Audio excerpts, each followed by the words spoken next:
10 moments, 10 turns when humanity pivoted, when the old world collapsed and a new one rushed in. Food from the soil, words from clay, ideas that could fly, ships that stitched continents together, invisible killers, and the cure. Revolutions thundering through palaces, engines chewing through centuries, a war that ended and began everything. And then code. These were the dominoes, and when they fell, the world we live in arrived. Why these 10? History isn't a straight line. It's a series of cascades. Some changes were sudden, others slow. But each of these 10 didn't just matter once. They remapped everything after them. Power, belief, technology, health, freedom, violence, and the very way we think. Halfway through, we'll hit a pivot where humanity gained power it could barely control. Stay to the end. We'll also ask what the 11th turning point might be and whether it's already begun. The agricultural revolution. For hundreds of thousands of years, we were hunters and gatherers, following herds, seasons, and the memory of where berries grew. Then, beginning around 10,000 BCE in the Fertile Crescent, humanity rewrote its survival algorithm. We cultivated wheat and barley, domesticated goats and sheep, and learned that the soil could be convinced to feed us again and again. Farming wasn't just about calories. Surplus meant storage. Storage meant villages. Villages meant specialists, potters, toolmakers, weavers, priests, and eventually cities. With fields to tend, people built houses, shrines, walls, and rules. The social fabric thickened. Property, inheritance, hierarchy. Irrigation required coordination. Harvests required shared labor. Defense birthed leaders and war. Yet the bargain had a cost. Diets narrowed. Disease, once checked by mobility, found a home in crowded settlements and domesticated animals. Inequality spread, as stored wealth could be counted and controlled. But the payoff was monumental. More people, more knowledge, and the stage upon which all later history would play. The invention of writing. Civilization's complexity needed more than memory. Around 3200 BCE in Sumer, people began pressing wedge-shaped marks into wet clay. Cuneiform, first tallying grain and beer, then recording laws, hymns, myths, contracts, and kings. With writing, memory externalized. Knowledge could travel beyond a single mind or moment. Egypt's hieroglyphs painted gods and pharaohs into stone. In China, oracle bones crackled with questions to the spirits, and later evolved into characters still recognizable today. In Mesoamerica, Maya glyphs recorded dynasties and astronomy. Writing wasn't a one-time invention, it was a convergence across civilizations with the same problem, remembering enough to manage the complex. With writing came bureaucracy, taxation, and law codes, constraints and protections. Stories could endure, liberating culture from the fragility of oral tradition. Science, philosophy, and religion could accumulate, debate, and evolve, no longer reborn each generation from scratch. Writing is why we have history instead of just stories. The Black Death. Between 1347 and 1351, an invisible invader, Yersinia pestis, ripped across Eurasia and North Africa. The Black Death killed, depending on region, 1/3 to 1/2 of populations. Whole villages vanished. Churches filled and emptied. Fields went untilled. Bells tolled until they fell silent. But catastrophe can be a cruel engineer of change. With labor suddenly scarce, wages rose. Serfdom cracked as peasants bargained or simply walked away. Landowners tried to lock the old order in place. Rebellions answered. Wealth redistributed, not by law, but by survival.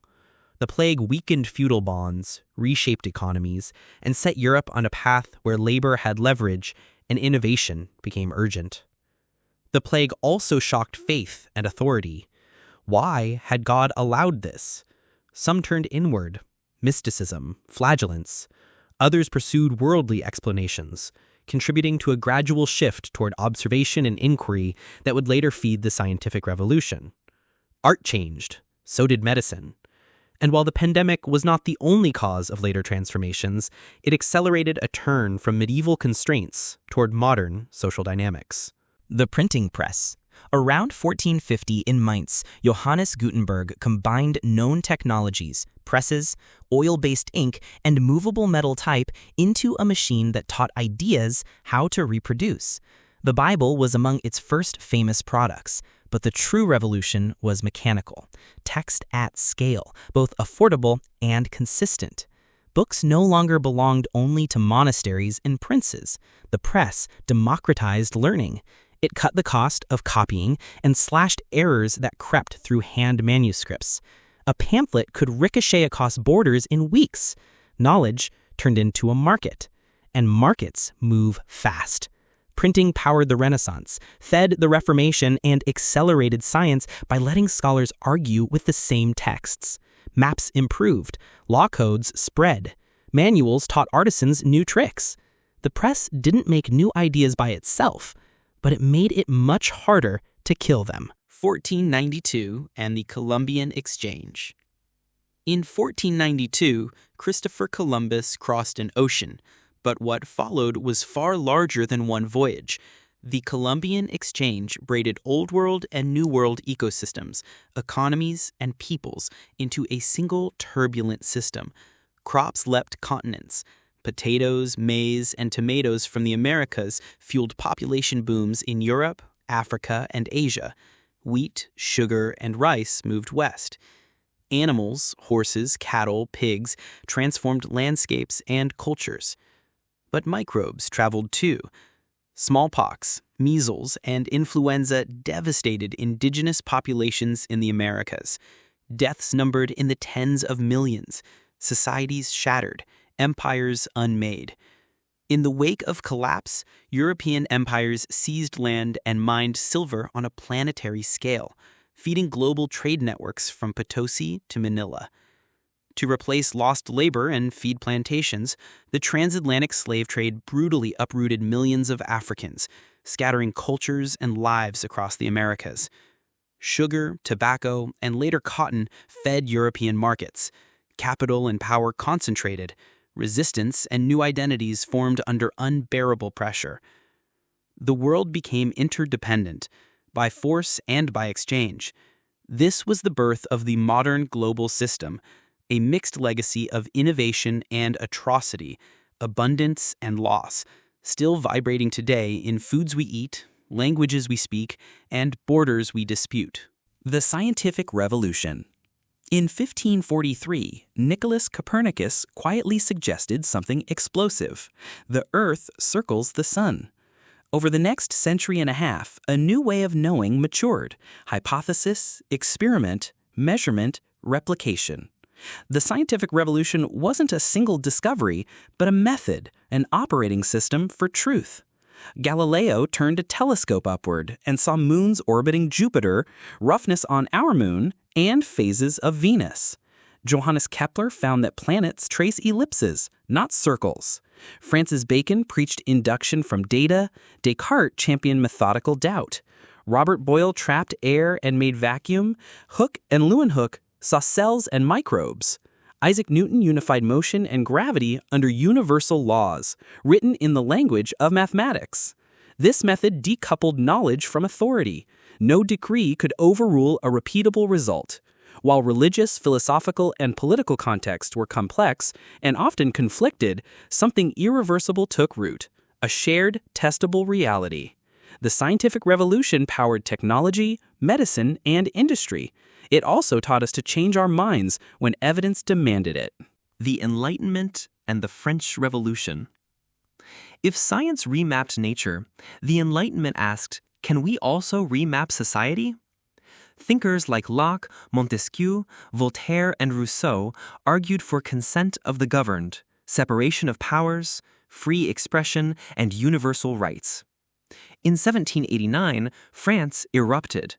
The French Revolution toppled absolute monarchy, proclaimed rights, and sought to refound politics on reason and the people. It was exhilarating and terrifying.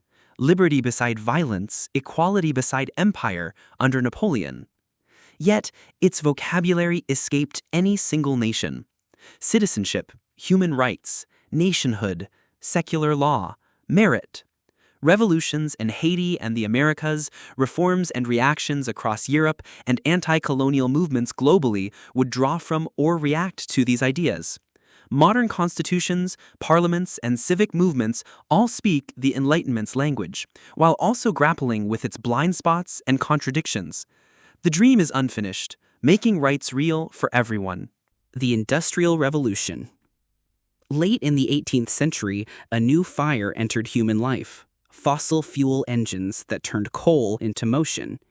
The Industrial Revolution began in Britain and spread outward, multiplying human muscle with machines: spinning jennies, power looms, steam engines, railways, iron, and later steel.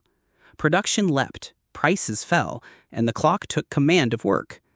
Factories congregated around capital, coal, and canals. Urbanization surged. Child labor and harsh conditions sparked labor movements. New ideologies, liberalism, socialism, trade unionism, were forged in smoke and struggle. Telegraphs tapped messages across continents. Time zones were invented to manage trains. Industrialization rearranged global power. Imperialism adapted to supply raw materials and markets. Colonized regions both suffered extraction and fostered their own modernities. The industrial system increased life's convenience and length in many places, while also laying down the carbon legacy that haunts the climate today. World War II and the Atomic Age. From 1939 to 1945, the world tore itself apart. World War II was the deadliest conflict in human history. Tens of millions dead, cities incinerated, the Holocaust revealing cruelty without bottom. In 1945, atomic bombs fell on Hiroshima and Nagasaki. Humanity had split the atom and found a capacity for instant annihilation. The war's end birthed structures to prevent another catastrophe: the United Nations, new international law, and later institutions for finance and trade. The war also accelerated decolonization. Independence movements surged from India to Africa to Southeast Asia. The map changed quickly. In 1948, a global statement was made: the Universal Declaration of Human Rights. Imperfectly enforced, often violated, yet a standard against which states and movements measure themselves. The atomic age also launched new frontiers: space, computing, medicine, much born of wartime research, while the shadow of nuclear weapons forced new diplomacy and existential reflection. The digital revolution. In 1971, a tiny silicon rectangle, the microprocessor, condensed a room-sized computer onto a chip. Networks of computers became the internet. In 1990, the World Wide Web opened it to everyone. The digital revolution dematerialized information, turning photos, books, music, money, and memory into electric patterns. Geography softened. Speed exploded. Commerce, communication, politics, and science rewired. Search engines map knowledge. GPS maps us. Social platforms reshape publics. Smartphones make us cyborgs with libraries in our pockets. Cloud computing lets companies spin up global infrastructure in minutes. AI learns patterns we can't easily see, helping diagnose disease, translate languages, and spread misinformation. Every technology is a tool and a mirror. Digital tech didn't just add a new industry, it changed how we change. Ideas now iterate at software speed: updates, forks, open source, feedback loops. The fabric of daily life, work, love, learning, identity often passes through screens. The promise is vast, the risks are real. Surveillance, algorithmic bias, polarization, fragility of critical infrastructure, and the erosion of shared reality. We've crossed 10 thresholds. Which is next? Climate transition, an energy revolution at least as profound as industrialization. Biotechnology, rewriting life with CRISPR. AI, tools that rival general intelligence in narrow domains and spill into broad ones. Demographic shifts, aging societies alongside youthful ones.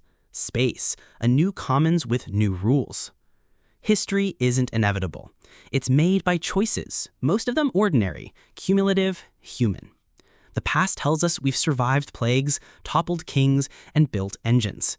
It also warns we can concentrate power too tightly and ignore costs until they come due. If there's an 11th turning point, it will come from the same place all the others did: the way we organize knowledge, power, and care. The world changes forever when we change how we live together.